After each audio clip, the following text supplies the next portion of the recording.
Merci Madame la Présidente de la Commission d'éthique régionale.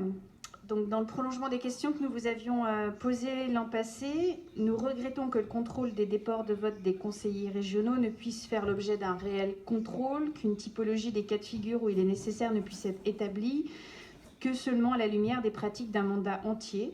Vous dites que l'engagement numéro 5 est tenu, mais rien ne le prouve et sans preuve, le doute subsiste. D'autant que quand le déport est fait de manière publique, j'en veux pour exemple le déport du vice-président en charge des loisirs lors de la création de la SEM Île-de-France Loisirs, celui-ci s'est fait dans une opacité déconcertante lors du vote de la délibération 4.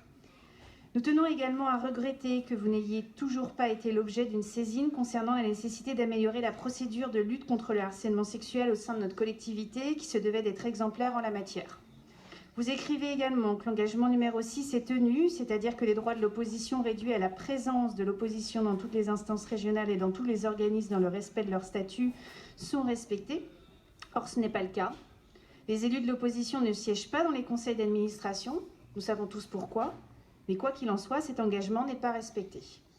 Vous indiquez également que l'engagement numéro 10 concernant la bonne gestion du patrimoine régional est tenu. Avez-vous pris connaissance du rapport d'observation définitive de la Chambre régionale des comptes sur la région Île-de-France qui indique que sur la question du déménagement du siège, à échéance 2036, l'option de location du bâtiment politique régional Influence 2 à Saint-Ouen, dans lequel nous siégeons, reviendra beaucoup plus cher que l'achat refusé par la majorité régionale.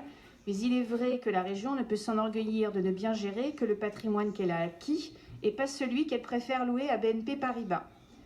Concernant la tenue de l'engagement numéro 9 sur les conflits d'intérêts, vous le dites tenu et vous développez sur plusieurs pages le conflit d'intérêts public-public, un peu à la manière d'un miroir aux alouettes dissimulant le conflit public-privé.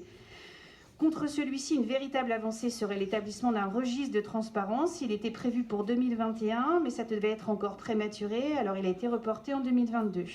Je me suis réellement interrogée sur la pertinence de ce long développement dans ce rapport du conflit d'intérêts public-public, et pour tout dire, c'est peu convaincant, sauf si l'on considère que utiliser les moyens d'une collectivité territoriale pour faire une campagne électorale au profit d'un parti dans une autre collectivité, mais personne ne peut considérer cela.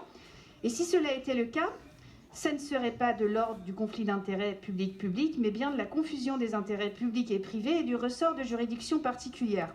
Et je ne pense pas que vous aviez à l'esprit, en parlant de conflit d'intérêts public-public, le détournement des finalités du recueil des données nominatives de la région, une liste d'adresses mail, par une association pour la promotion d'un livre écrit par la présidente de région, pour lesquels je saisis la CNIL et que la CNIL a conclu un nécessaire rappel aux obligations du RGPD. Conclure, s'il vous plaît, Madame Alézé. La CNIL a donc tapé sur les doigts, mais si j'avais eu le temps, ça méritait bien plus, parce qu'étrangement, vous n'en parlez pas dans votre rapport d'activité, pourtant d'un point de vue du respect de la déontologie, ça se pose là.